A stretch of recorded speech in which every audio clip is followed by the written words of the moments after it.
Pasukan penduduk Israel menghancurkan 2 rumah di kota Jalbun yang terletak di sebelah timur Jenin, di wilayah pendudukan tepi barat. Menurut kantor berita Wafa, tentara Israel bersenjata lengkap menembakkan peluru tajam, peluru karet, bom, gas, dan bom suara untuk membubarkan para warga Palestina yang memprotes pembongkaran rumah.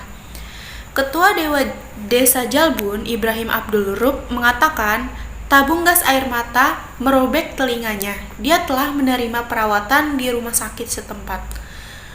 Pasukan Israel mengendarai 2 bulldozer militer ke desa, di mana mesin-mesin berat menghancurkan sebuah rumah seluas 200 meter persegi yang sedang dibangun milik Khalid Abdul Rub dan sebuah rumah seluas 120 meter persegi milik Amir Abu Saif.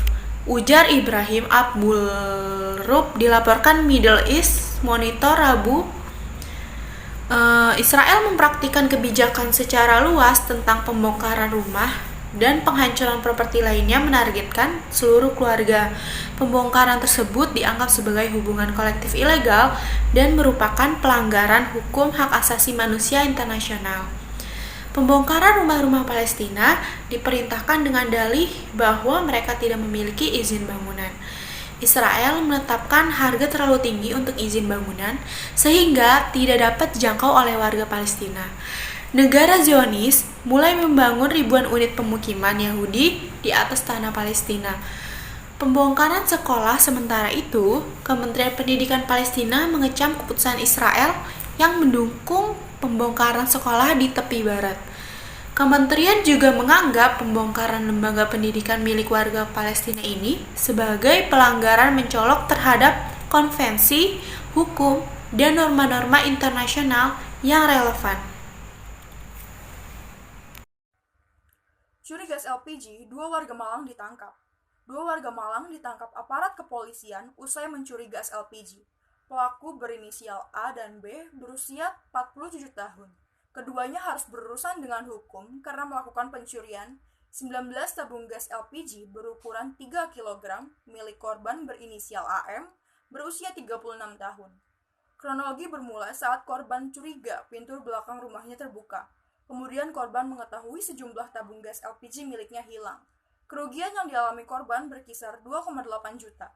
Modus yang digunakan pelaku adalah dengan mencongkel pintu rumah korban, kemudian mengambil beberapa tabung gas lalu bergegas kabur menggunakan sepeda motor. Akibat kejadian ini, kedua tersangka dikenakan pasal 363 KUHP tentang pencurian dan mendapatkan ancaman 7 tahun penjara. Peran strategis ayah dalam keluarga. Tema ini masuk ke dalam isu masalah sosial dan pengalaman sosial. Ayah wajib mengajarkan keluarganya bagaimana hidup dalam koridor syariat. Sebagai seorang pemimpin keluarga, laki-laki jangan sampai abai terhadap urusan rumah tangga, terutama dalam mendidik anak. Peran ayah dalam rumah tangga sangat sentral, sebagaimana disebutkan dalam sumber ajaran Islam.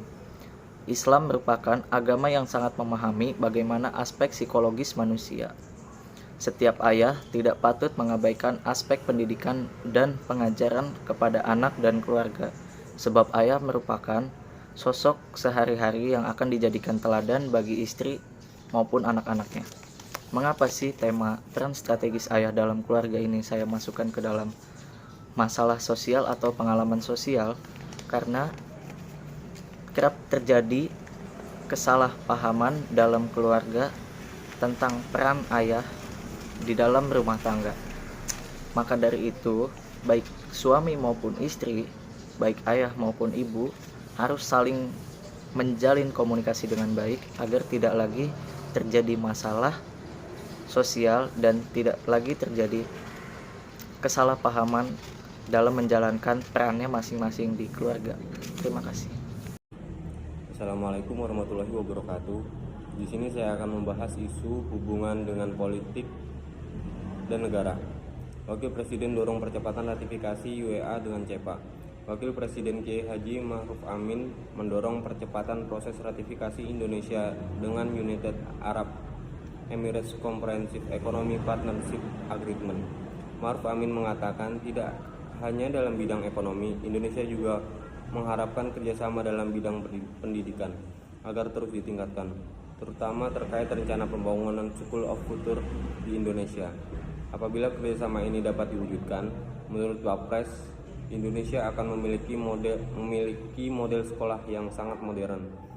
Dia sangat menilai ilmu tentang penguasaan teknologi sangat diperlukan oleh Indonesia ke depan. Hussein menambahkan, salah satu keuntungan nyata yang diharapkan dengan ratifikasi dengan CEPA adalah peningkatan hasil ekspor Indonesia ke depan. Sebelumnya, Menteri Perdagangan Zulkifli Hasan menuturkan, manfaat utama dari adanya perjanjian UEA dengan CEPA akan membuka akses pasar lebih luas bagi Indonesia ke Asia hingga Eropa. Menurutnya, UEA menjadi perdagangan yang strategis.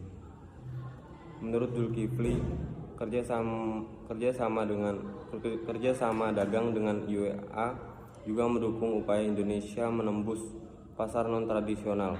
Zulkifli menekankan arah kebijakan perdagangan luar negeri Indonesia lebih fokus untuk mengejar pasar-pasar baru. Terima kasih. Tokoh agama sepakat bentuk aliansi global. Tahun depan konferensi R20 akan digelar di India.